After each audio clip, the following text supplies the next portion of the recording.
नमस्कार, headline 24 news channel में आप सभी का स्वागत है और मैं हूं आपके साथ भारती लोधी। आइए बढ़ते हैं खबरों की ओर। मध्य प्रदेश ब्राह्मण अधिकारी कर्मचारी संयुक्त मोर्चा के प्रदेश अध्यक्ष इंजीनियर अजय तिवारी ने संतोष वर्मा प्रकरण में अब तक कोई ठोस कार्यवाही न होने पर राज्य सरकार पर गंभीर सवाल खड़े किए हैं। उन्होंने कहा कि सरकार स्पष्ट जवाब दे कि आखिर संतोष वर्मा के मामले में अभी तक कार्यवाही क्यों नहीं की गई। इंजीनियर अजय तिवारी ने आरोप लगाया कि सरकार जानबूझकर नए मुद्दे सामने लाकर समाज को भड़काने और मूल मुद्दों से ध्यान हटाने का प्रयास कर रही है। उन्होंने कहा कि यह रणनीति अब सफल नहीं होने वाली है और समाज सच्चाई को समझ चुका है। प्रदेश अध्यक्ष ने कहा कि जब मामला स्पष्ट है और तथ्यों के आधार पर कार्यवाही की जानी चाहिए, तब सरकार की चुप्पी कई सवाल खड़े करती है।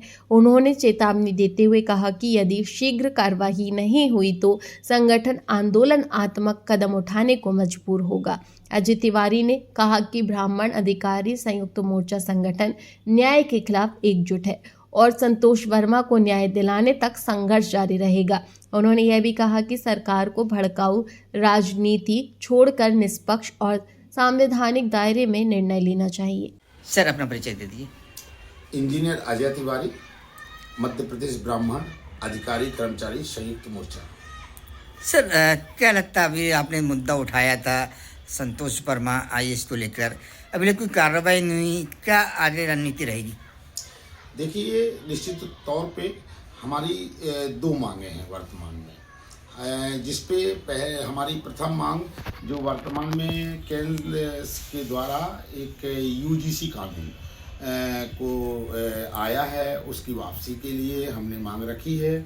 और जो हमारी वेदना और पीड़ा से एक और दूसरी मांग हमारी कहीं ना कहीं शासन से है कि आईएएस संतोष वर्मा जो कि अजाक्स के प्रदेश अध्यक्ष हैं, उन्होंने हमारी विप्र बेटियों को लेकर के जो घृणित बयान दिया था, उसको लेकर के हमारे मन में बहुत ही ज़्यादा वेदना है। और हम इन दोनों मांगों को लेकर के, ये नहीं कि हम एक ही मांग को लेकर के हमने पन्ना में विज्ञापन दिया, अपनी इन दो मांगों को, दो सूत्री मांगों को लेकर के हमने ज्ञापन दिया। पूरा समाज हमारा पन्ना का, हमारे मध्य प्रदेश जो हमारा कर्मचारी अधिकारी जो ब्राह्मण का जो संयुक्त मोर्चा है, उसके तत्वाधान में वो ज्ञापन हुआ था और पूरी सवर्ण समाज वहाँ पर हमारी पन्ना में इन दो मांगों को लेकर के वो थी। और हम बिल्कुल भी किसी भी प्रकार से इन दोनों मांगों में कोई कंप्रोमाइज़ नहीं कर सकते हैं। और ये शासन ये ना सोच ले कि हम यूजीसी में भ्रमित हो जाएंगे। हमारे मन में दोनों मांगे हैं और हम दोनों मांगों से को मनवा के ही दम लेंगे, और चाहे उसके लिए हमें पूरे 55 जिलों के दौरे करने पड़े, आंदोलन विरोध प्रदर्शन के साथ साथ हमें भूख हड़ताल करना पड़े, हम पीछे नहीं हटेंगे। फिलहाल के लिए इस खास खबर में इतना ही। देश विदेश की तमाम बड़ी खबरों को जानने के लिए देखते रहे हेडलाइन 24 न्यूज चैनल। नमस्कार।